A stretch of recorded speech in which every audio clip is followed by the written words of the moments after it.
और हो गया।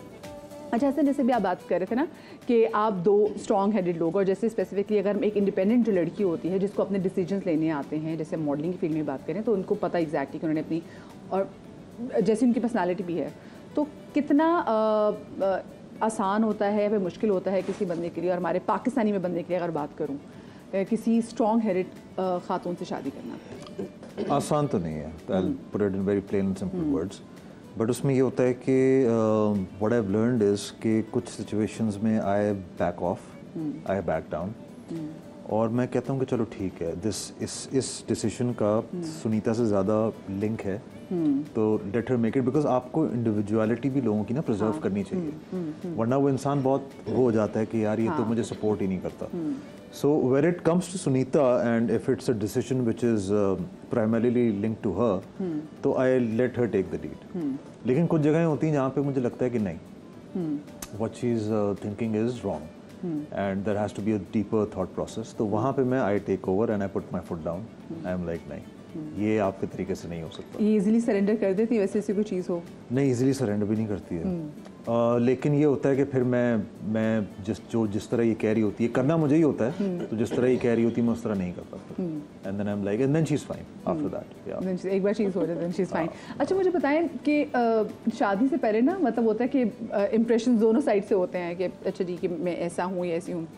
आपको दोनों को शादी के बाद क्या पता चला कि अच्छा भाई मुझे तो लगता था ये तो ऐसा है लेकिन ये थोड़ा सा डिफरेंट है, मतलब डिफरेंट इंप्रेशन आप कहते हैं ना कि नहीं मैं बहुत केयरिंग हूँ, मतलब बहुत सारी सी चीज़ें आए, अगर आप समझ रहे हैं कि जो कोई डिफरेंस था जो आपने शादी से पहले देखा और शादी के बाद देखा? बहुत ज़्यादा मेजर डिफरेंस नहीं था, लेकिन शादी से पहले आपको ये नहीं पता था ना कि जैसे अब हसन ने खुद बताया कि चीज़ें फैला देते हैं, तो ये सब चीज़ें आपको शादी से पहले नहीं पता होती, ये आपको तब पता चलती है when you start living with that person. तो ये छोटी छोटी सी चीज़ें थी, otherwise I think I've always been very caring towards Sunita, very caring. मतलब मैं, वो आपकी पर्सनालिटी का एक इनेट हिस्सा होता है। सुनीता नहीं, कोई भी मेरा दोस्त वगैरह होता है, लड़के वैसे भी थोड़े से केयर फ्री होते हैं, चीज़ें फैला देते हैं, हाँ दोस्त वगैरह होते हैं, तो मैं केयर बहुत करता हूँ कि किसी को किसी चीज़ की कमी ना हो। कोई खाना मंगाता है तो मैं एक्स्ट्रा खाना लेके आता हूँ, ये लोग मुझे बोलते नहीं कि यार क्यों लेके आ रहा हूँ, मैं कहता हूँ ज़्यादा हो जाए, कम नहीं पड़ना चाहिए। So I have always been caring, I like doing that, लोगों का ख्याल रखना, सुनीता का ख्याल रखना कि मुझे ये खाना है, मुझे वो करना है, मुझे ऐसे जाना है, मुझे वैसे जाना है, so I always take care of her. अच्छा, और आपको क्या शादी में पता चला कि अच्छा यार मुझे तो नहीं पता था सुनीता के बारे में, शादी के बाद आपको क्या पता चला? जैसे आपने कहा ना कि you got to know each other after शादी। दो चीज़ें, एक तो ये कि आई डिड नॉट इमेजिन कि सुनीता इतनी घरेलू होगी, which is something which I really like, कि मेरा ये परसेप्शन था कि मॉडलिंग इंडस्ट्री में एक घरेलू खातून कैसे हो सकती है, हमारा ये परसेप्शन बना हुआ था अनफॉर्चुनेटली। एक तो मुझे ये पता चला, और दूसरा मुझे ये नहीं पता था कि सुनीता इतनी स्ट्रॉन्ग हेडेड है, क्योंकि उस वक्त वो बहुत रिजर्व, बहुत चिल्ड आउट, जब आप हैंग आउट कर रहे होते हैं ना तो आपका एक अलग जोन होता है, तब इतने कौन से बड़े डिसीजन लेने होते हैं, ज़्यादा सा डिसीजन कौन से रेस्टोरेंट में जाना है, क्या खाना है, क्या बस यही होते थे। तो उसके बाद आई फाउंड आउट कि Sunita is very strong headed, and उसमें फिर ये था, बिकॉज वो स्टार साइंस में मैं बिलीव नहीं करता, लेकिन जनरली मैंने देखा है जिस महीने में आप पैदा हो रहे होते हैं ना उसको कुछ होता है चक्कर, आपके मूड पे कुछ ये कौन से महीने की बॉर्न है? Both from the same month. और कौन सा मंथ है वो? 9th अप्रैल है ये, और मैं 14th अप्रैल हूँ, and we are both Aries, so we are both strong headed. मारते रहते होंगे एक दूसरे को, हाँ दोनों सिंग मारते रहते हैं। तो उस वक्त एज एन इंडिविजुअल मुझे ये हुआ कि वैसे ऐसा मुझे तो लगता है कि ये तो यू नो यहाँ पे खड़े होकर बात करने वाली खातून है, तो it took me a while to actually get used to it कि हाँ सुनीता भी उसी लेवल पे आके बात करने वाली है। अच्छा, जैसे भी हसन ने बात की ना कि ये बड़े खुश हुए जब उनको देखा कि आप बड़ी घरेलू हैं, लोगों का बेसिकली ये परसेप्शन होता है अबाउट, वो भी लोग जो शोबिस से हैं, मॉडलिंग से भी, कि जी ये नहीं, ये लोग घर के काम शाम नहीं करते होंगे, तो इस परसेप्शन पे मतलब क्या कहना सुनीता?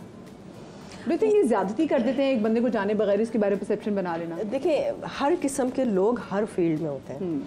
अगर कोई एक बंदा जो थोड़ा ज़्यादा आउट गोइंग है, उसका ये मतलब नहीं है कि बाकी सब भी वैसे हैं। तो मॉडलिंग में लोगों ने यही परसेप्शन बना लिया था कि सारी की सारी मॉडल्स ऐसी हैं, जबकि ऐसा नहीं है। बिकॉज मैं तो सबको जानती हूँ, हमारे यहाँ मॉडल्स इंतहाई घरेलू मॉडल्स हैं, इंतहाई घरेलू, जो घर में खाने पकाती हैं, अपने घर की सफाई भी करती हैं, they take care of everything. It's just that कि if you are I wouldn't call strong-headed. I would say they make decisions very quickly, very sharply, and right decisions. तो अगर वो straight forward बात कर रही होती है ना, तो उनको लगता है कि अच्छा ये तो भाई बहुत कोई धमाकेदार कोई चीज़ है, ये तो बहुत लड़ने वाली खातून है और ये पता नहीं क्या करती होगी. ऊपर से एक और perception बना हुआ है मॉडल है तो पार्टी में जाती होगी, है ना? ये बड़ी अजीब चीज़ें हैं. क्या पार्टीज में आप लोग नहीं जाते? पार्टीज क्या है? वो एक दोस्तों का, फ्रेंड्स का गेट टुगेदर है, राइट? वो बिरयानी पार्टी भी हो सकती है, बिरयानी पार्टी भी हो सकती है, निहारी पार्टी होती है हमारे यहाँ, कमेटी पार्टी भी हो सकती है. वही बात होती है ना कि सुनीता और सुनीता की दोस्तें जब घर आती थी या कहीं लोग बैठते थे तो मेरा कुछ और परसेप्शन बना हुआ था. अब घर में बैठे हुए दाल चावल आ रहे हैं और हाथ से ना दाल वाल मिक्स करके दाल चावल खा रहे हैं और मैं यूँ देख रहा होता था कि ये क्या हो रहा है. Because we are normal people, desi people.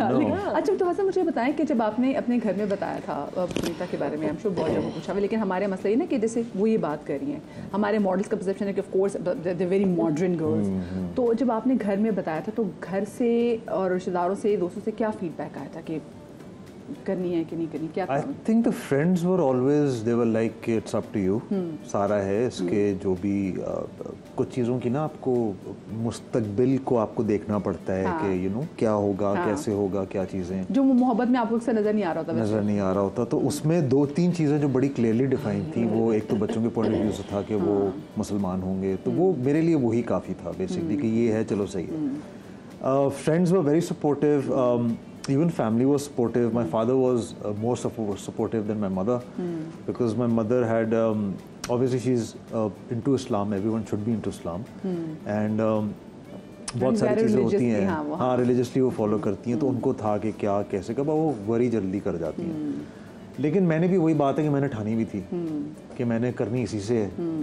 अब तो मैं यू नो 5 साल गुजार भी दिए हैं जानते हुए, बूझते हुए, सारी चीज़ें करते हुए, तो अब मैंने तो इसी से करना. पता है वो हसन बोली हुई कि जिसने करनी होती है ना वो कर लेते हैं. ये बहुत सारी लड़कियां मैं देख रही है ना जो अपने रिश्तों के बारे में जिनसे वो पसंद भी करती हैं, तो ये हसन की परफेक्ट एग्जांपल है कि जिसने करनी है उसने कर लेनी है. उसने कोई ये नहीं कहना मेरा इस्तिखारा नहीं आया. कि हमारी फैमिलीज में कोई ऐसा नहीं था कि जंग छिड़ गई है, कोई बहुत बड़े मसले आ रहे हैं, ऐसा बिल्कुल भी नहीं था.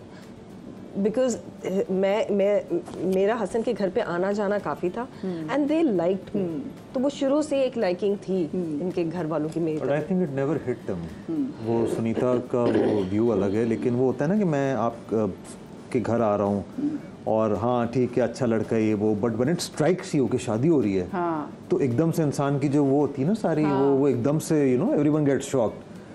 तो I saw that in my family कि यार ये लोग अब कैसे परसीव कर रहे हैं और you know बहुत वो हो रहा है. तो लेकिन मैंने ठानी हुई थी, मुझे उस वक्त साफ सी बात है कुछ दिख नहीं रहा था, तो मैंने बस कहा कि बस शादी करनी है एंड मैंने शादी की. एंड मुझे उसके बाद भी बहुत I was facing a lot of abuse from a lot of people कि ये क्या कर दिया. हमारे एजुकेशन का भी एक प्रॉब्लम है, वो तो हमारे सोशल मीडिया का मसला था ना, इंस्टाग्रामिंग. बट हो गया अल्हम्दुलिल्लाह 16 साल भी हो गए. इंस्टाग्राम के ऐसे शुरू थे जब आपकी शादी नया शुरू हुआ था, लेकिन फिर भी आते थे थोड़े बहुत. अच्छा सुनीता, ये बड़े जैसे भी हसन ने बात की ना, बाकी कुछ मेजर कंसर्न्स होते हैं, लाइक आप लोगों ने बड़े खुल के बात भी करते रहे इस पर, तो मुझे अच्छी बात ये लगती है कि बहुत सारे लोग आपकी इसी को बहुत सी कश्मकश से गुजरे, तो बहुत सारे लोग रिलेट भी कर पाते हैं. कितना हार्ड था आपके लिए? से भी हसन ने कहा ना कि मुझे जब ये बात हो गई थी कि हाँ बच्चे जो होंगे वो they will follow my religion, तो ही वाज हाँ कि मैं चलो ठीक है बच्चे तो. आपके लिए ये मुश्किल डिसीजन था ये? अच्छा, as I said earlier, I am a very practical person, तो ये सब चीज़ें मैंने पहले से सोची हुई थी. बिकॉज यू सी मेरी फैमिली में भी काफ़ी लोग हैं जिनकी इंटर रिलीजन मैरिजेस हुई भी हैं. तो मैं अपने बच्चों को ना एक फिक्स जगह पे रखना चाहती थी. मैं नहीं चाहती थी कि वो ये भी करे और वो भी करे, कंफ्यूज नहीं करना चाहती थी. तो ये मैंने शुरू से ही अपने दिमाग में ठानी हुई थी कि you know we live in Pakistan, religion usually हमारे यहाँ कल्चर में फादर के साइड से फॉलो होता है, जैसे सरनेम चेंज होता है शादी के बाद औरत का. तो मैंने वो एक चीज़ ठानी हुई थी. अब उससे फ़ायदा ये हुआ कि at least my kids they are on one path. They know कि what they are doing, so they practice their religion.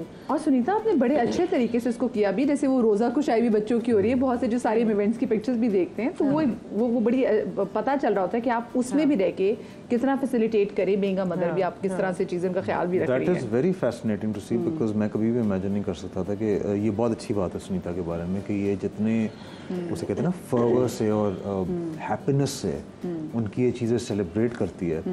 It's very heart forming and heartening for me to see कि यार चलो यू नो आई मीन, वरना बीवियाँ कहें कि नहीं ये हमारा त्यौहार नहीं है या इस तरह हमारे कल्चर में नहीं है।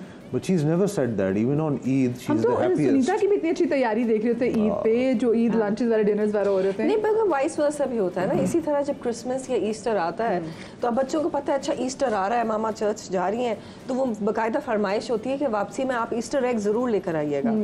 तो यू नो अच्छा, बच्चे आपके साथ जाते हैं या नहीं जाते? जाते नहीं है, जाते नहीं, लेकिन जैसे क्रिसमस आता है तो वो क्रिसमस ट्री भी लगाते हैं हम, तो दे नो। हाँ, वो एहतराम करते हैं, उनको पता है कि हमारी मदर जो इस चीज़ को, और एक बहुत ज़्यादा ज़रूरी मेरे ख्याल से हमें भी ना अपने बच्चों को थोड़ा बहुत दिमाग खोलने की ज़रूरत है, क्योंकि हमारे पाकिस्तान में आजकल सिचुएशन है। Respect every religion, yes, it's very every faith, and just वो बस एक रिस्पेक्ट आप करें तो वो बहुत ज़रूरी है। असल में हर चीज़ की तरह like every other thing in the world कि अगर आप उसको उनकी माइंड को बहुत क्लोजेटेड उसमें बना देंगे ना, तो फिर दे स्टार्ट हेटिंग